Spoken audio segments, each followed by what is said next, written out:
علیکم۔ آج ہم ایک ایسی کہانی سنانے جا رہے ہیں جو بہت ہی خاموشی سے لیکن اپنے ہی انداز میں ایک نئی دنیا کی طرف اشارہ کرتی ہے۔ یہ کہانی ہے ایک لڑکی کی جو ہمارے ہی آس پاس کہیں موجود ہے، لیکن اس کے احساسات، اس کے جذبات اور اس کے خوابوں کا سفر کسی اور ہی جہاں کا ہے۔ ایک ایسی لڑکی جو چھپی ہوئی ہے لیکن خود سے بھاگ نہیں رہی۔ ایک سفر جو آسان نہیں تھا، ہر قدم پر اس نے خود کو منانا سیکھا۔ اس کا وجود ایک راز ہے جسے سمجھنا آسان نہیں پر سننا ضروری ہے۔ آخر ایسی کیا چیز ہے جو اس لڑکی کو ہم سب سے جدا بناتی ہے؟ تم خوبصورت ہو، یقین نہیں آتا تو میرے دل میں جھانک کر دیکھ لو، میرے ساتھ چلو، بھروسہ کرو۔ سرسراتی ہوئی آواز اس کانوں میں حسین سرگوشیاں کرنے لگیں۔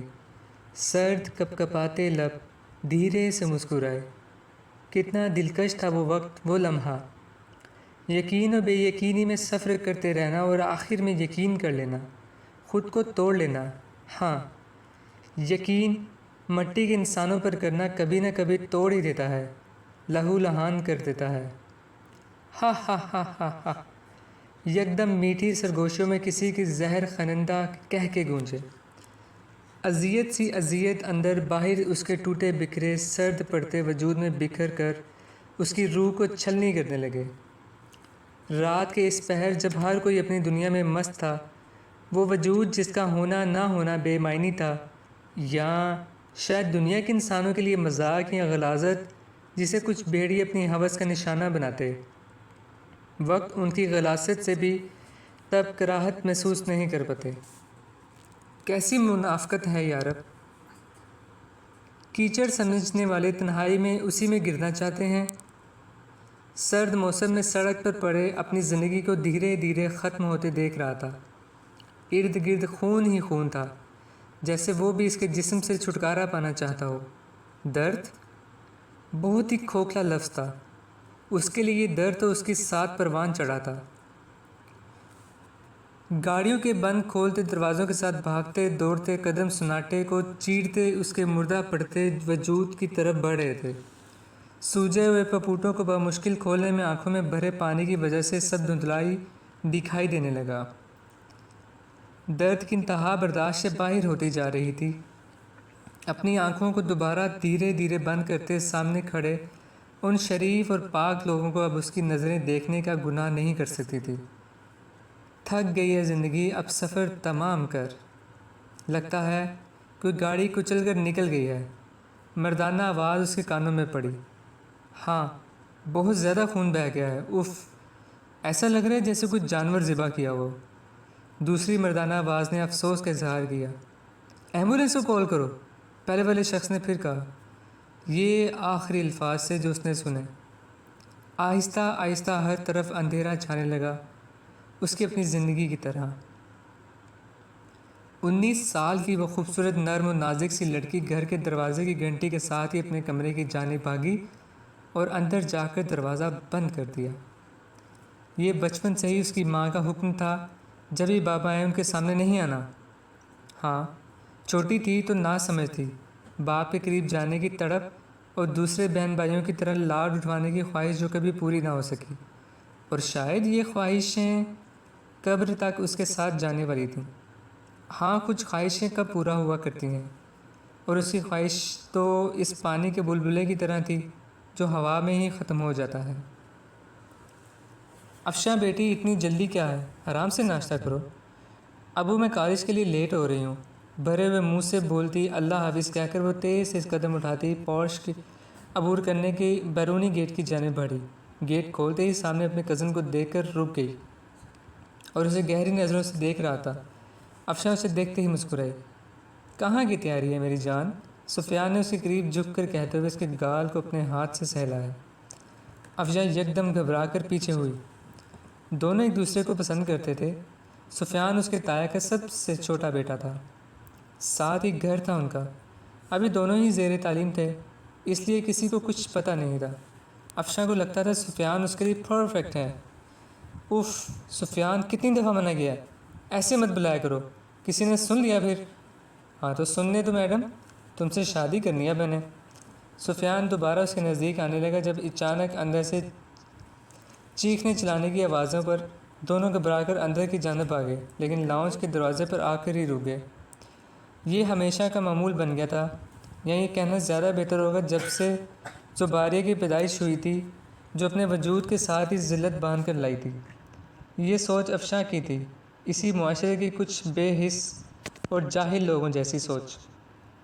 چلو سفیان، افشاں ناک چڑھا کر کہتی سفیان کے ساتھ باہر نکلنے لگی، جس نے ایک بار پھر مڑ کر زمین پر گرتے روتے بلکتے نازک وجود کو ترحم بھری نظروں سے دیکھا، پھر پلٹ کر باہر نکل گیا۔ زباریہ کتنی بار کہا ہے، باپ کے سامنے مت آیا کرو، میری جان میں تمہیں نہیں کھونا چاہتی، بہت مشکلوں سے بچا کر رکھا ہے تمہیں اپنی بیٹی۔ طاہرہ بیگم اس کے لمبے سلکی بالوں میں ہاتھ پھیرتی روتے ہوئے بولی، جو ان کی گود میں سر رکھے لیٹی زمین پر نظریں مرکوز کیے جانے کیا سوچ رہی تھی۔ اس کی سوچیں پڑھنا مشکل تھا، اپنی اذیتہ سوچوں کو پڑھنے کی اجازت اس نے کسی کو نہیں دی تھی۔ کیا قصور ہے میرا؟ کافی دیر بعد زباریہ کی آواز کمرے میں گونجی۔ طاہرہ بیگم اس کی بات سن کر زار و قطار رونے لگی کہ ان کے پاس ہمیشہ اس کی بات کا ایک ہی جواب تھا، کوئی قصور نہیں۔ لیکن اب ان باتوں سے بھی اسے اب تسلی نہیں ہوتی تھی۔ کیسے ہوتی؟ سو جائیں جا کر امی جان، زباریہ نے آہستگی سے اپنے سر ان کی گود سے اٹھاتے ہوئے کہا۔ کیسے سو جاؤں میں؟ نہیں، میں یہی ہوں تمہارے پاس، میں جانتی ہوں میرے جاتے ہی رونا شروع کر دو گی، طاہرہ بیگم نے کندھے پہ ہاتھ رکھ کر کہا۔ نہیں رو رہی، اب جائیں، سو جائیں، صبح کی جاگی ہوئی ہیں، زباریہ نے کہتے ہی ان کا ہاتھ نرمی سے ہٹایا اور بستر پر کروٹ کے بل لیٹ گئی۔ کتنی ہی دیر طاہرہ بیگم اس کی پشت کو دیکھتی رہی، پھر لمبی سانسیں لیتی رہی، سر پہ پیار کرتی کمرے سے نکل گئی۔ ان کے جاتے ہی زباریہ اٹھ بیٹھی، پھر چھوٹے چھوٹے قدم اٹھاتی کھڑکی کے پاس آئی جو پچھلی طرف کھولتی تھی، سنسان گلی میں، جہاں گھپ اندھیرا تھا، بالکل اس کی زندگی کی طرح۔ زباریہ نے سر اٹھا کر آسمان کی طرف دیکھا، یکدم ہی ڈھیر سارا پانی اس کی آنکھوں میں جمع ہو گیا۔ اللہ تعالیٰ، آپ تو سب کر سکتے ہیں نا، پھر سب کے دلوں میں مجھ جیسی کے لیے محبت نہ سے عزت ڈال دیں، میں بھی ہر انسان کی طرح جی سکوں۔ میرا دم گھٹتا ہے جب کوئی حقارت سے دیکھتا ہے اللہ مجھے۔ ابو سے ڈھیر ساری باتیں اور ان کا شفقت بھرا لمس جس سے میں محروم ہوئی ہوں، صرف ایک بار وہ میرے سر پر ہاتھ رکھ دیں، آپ کر سکتے ہیں نا اللہ۔ میرے بہن بھائی بھی مجھے یہاں سے جانے کو کہتے رہتے ہیں، اے اللہ میں کیا کروں، میں اپنوں کو چھوڑ کر نہیں جا سکتی، مجھے خوف آتا ہے، جانے دنیا کیسی ہے، مجھے بہت خوف آتا ہے اللہ۔ آسمان کی طرف چہرہ کیے وہ کہتی جا رہی تھی، آنکھوں سے بے تحاشا آنسو جاری تھے، جانے کتنے ہی گھنٹے ایسے یوں ہی کھڑے ہو گئے، لیکن پھر بھی یہ آنسو اس کی تھمنے کا نام ہی نہیں لے رہے تھے۔ سکون قلب و نظر کہیں تو میسر ہو۔ کیا بات ہے زید؟ طاہرہ بیگم اپنے 25 سالہ بیٹے کو کچن میں داخل ہوتے ہوئے دیکھ کر پوچھ بیٹھی، جس کا چہرہ سرخ ہو رہا تھا۔ طاہرہ بیگم یہ سمجھنے سے قاصر تھیں کہ وہ غصے میں ہیں یا گرمی کی وجہ سے ہو رہا ہے۔ امی بس، بہت ہو گیا، اب بس کریں، آپ کی ممتا کے چکر میں ہمارا مستقبل خراب مت کریں پلیز، زید نے غصے اور کچھ بے بسی سے کہا۔ ہوا کیا ہے بتاؤ تو صحیح، جب تک بتاؤ گے نہیں مجھے کیسے پتہ چلے گا؟ طاہرہ بیگم نے کچھ حیران اور جھنجھلاتے ہوئے کہا۔ ہونا کیا ہے، یہ جو آپ کی اولاد ہے نا، اس کی وجہ سے صرف اس کے بیکار وجود کے ہونے سے زمر کے گھر والے مان نہیں رہے، اور آپ کو مبارک ہو، ہمیں اب اس محلے کو بھی چھوڑ کر جانا پڑ جائے گا، کیونکہ سب کو معلوم ہو چکا ہے یہاں ایک خواجہ سرا رہتا ہے۔ زید غصے سے کہتا دندناتا ہوا گھر سے چلا گیا، جبکہ طاہرہ بیگم سوچ میں پڑ گئی، سب کو کیسے پتہ چلا؟ ضرور سارا نے ہی بات پھیلائی ہوگی۔ یکدم طاہرہ بیگم کو اپنی جیٹھانی یاد آئی، جو زباریہ کو بالکل بھی برداشت نہیں کرتی تھیں۔ طاہرہ بیگم جیسے ہی کمرے میں آئیں، خیام صاحب کی بات پر رک کر انہیں دیکھنے لگیں۔ آج میں پچھتا رہا ہوں تمہاری وجہ سے، کاش تمہاری تڑپ دیکھ کر میں نے 19 سال یہ نہ کرتا۔ طاہرہ ابھی وقت ہے، زباریہ کو بھیج دو خدارا، ورنہ میں اپنے آپ کو مار دوں گا۔ خیام صاحب کمرے میں ٹہلتے ہوئے تیز اپنی بیوی سے کہہ رہے تھے۔ زباریہ جو اپنے ماں باپ کے سونے کے بعد اپنے باپ کو دیکھنے آتی تھی، اندر سے آتی آواز پر ٹھٹک کر رک گئی۔ حیام، ایسے مت کہیں، میں نے اسے جنم دیا ہے، ہمارے وجود کا حصہ ہے، وہ خدا کے لیے ایسا ظلم مت کرے۔ ظلم؟ ظلم ہمارے ساتھ ہو رہا ہے زباریہ کی صورت میں۔ جب سے وہ منحوس پیدا ہوئی ہے، رشتہ داروں لوگوں کو منہ دکھانے کے قابل نہیں رہا، رشتہ داروں نے بھی ملنا چھوڑ دیا ہے اس منحوس کی وجہ سے۔ یہ تیسرا گھر ہے جو ہم نے بدل لیا ابھی تک۔ تم جانتی نہیں ہو، لوگ ہنستے ہیں ہمارے پر، ہمارے پیٹھ پیچھے باتیں کرتے ہیں کہ دیکھو وہ ایک خواجہ سرا کا باپ جا رہا ہے، لیکن کوئی یہ نہیں کہتا دیکھو اس کی اولاد خواجہ سرا ہے، لیکن اس نے پھینکا نہیں بلکہ اپنے ساتھ رکھا۔ ہاں نا، وہ پڑھ سکتی ہے، دن بھر سامان کی طرح پڑی رہتی ہے، تم کیا چاہتی ہو اسے سینے سے لگائے رکھوں؟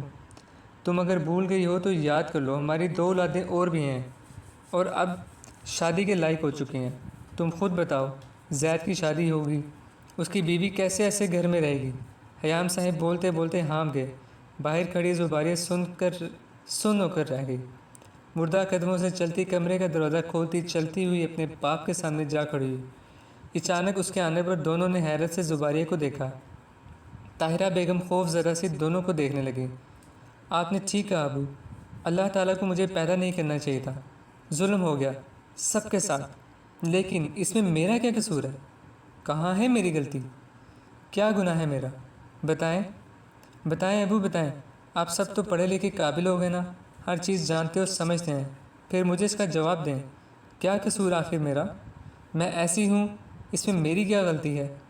آپ مجھے اپنے آپ سے الگ کرنا چاہتے ہیں تو میری دعا ہے اس گھر سے نکلتے ہی میں اس دنیا سے چلی جاؤں، کیونکہ آپ کے ساتھ جو ظلم ہوا ہے اس کا خمیازہ مجھے اپنی اس آدھی ادھوری ذات سے چکانی پڑے گی۔ ہچکیوں کے درمیان کہتی وہ کمرے سے نکل گئی، جبکہ حیام صاحب ویسے ہی کھڑے اس جگہ کو دیکھتے رہے جہاں سے وہ گئی تھی۔ دوپہر کا وقت تھا، گھر میں اس وقت سوائے طاہرہ بیگم اور زباریہ کے علاوہ کوئی اور فرد موجود نہیں تھا جب گھر کی بیل بجی۔ چونکہ طاہرہ بیگم باتھ روم میں تھیں، مجبوراً زباریہ کو دروازہ کھولنے جانا پڑا۔ گیٹ کھولتے ہی سامنے کھڑے سفیان کو دیکھ کر وہ گھبرا گئی، جبکہ سفیان اسے دیکھ کر مسکرایا۔ زباریہ نے حیرت سے اسے مسکراتے ہوئے دیکھا، اس کی زندگی میں وہ دوسرا شخص تھا جو اسے دیکھ کر مسکرایا تھا۔ السلام علیکم، کیسی ہو؟ سفیان شیطانیت سے اسے نیچے سے اوپر تک دیکھتے ہوئے بولا۔ وعلیکم السلام، میں ٹھیک ہوں سفیان بھائی، زباریہ ہچکچا کر بولی۔ گھر پر کوئی نہیں ہے کیا؟ سفیان اندر جھانکتے ہوئے پوچھنے لگا۔ نہیں، امی ہے نا، آپ آ جائیں اندر۔ زباریہ اس کے دیکھنے سے بے چین ہو رہی تھی۔ جب سفیان مسکراتا اندر داخل ہوا اور گیٹ بند کرتا، اسی سے ٹیک لگا کر اس نے یکدم اس کا ہاتھ تھام لیا۔ سفیان کے اس طرح کرنے سے زباریہ ڈر کر ہلکے ہلکے کانپنے لگی کہ کہیں اگر کوئی گھر کا فرد آ گیا تو بہت برا ہو جائے گا۔ سفیان بھائی، یہ کیا کر رہے ہیں آپ؟ چھوڑیں میرا ہاتھ، زباریہ روانسی ہوتے ہوئے بولی۔ تم بہت خوبصورت ہو زباریہ، اپنی بہن سے بھی زیادہ، سفیان اس کے نزدیک ہوتے ہوئے بولا۔ زباریہ آنکھیں پھاڑے اسے دیکھنے لگی۔ سفیان اس کی حیرت بھری نظروں میں جھانکنا جھوٹ بولنے لگا اور اپنی اس ایکٹنگ پر خود کو شاباشی دینے لگا۔ کیا بکواس ہے یہ؟ زباریہ کی آواز غصے سے بھاری ہو گئی۔ غصہ کرنے والی کیا بات ہے یار، سچ کہہ رہا ہوں، یقین نہیں آتا تو میرے دل میں جھانک کر دیکھ لو۔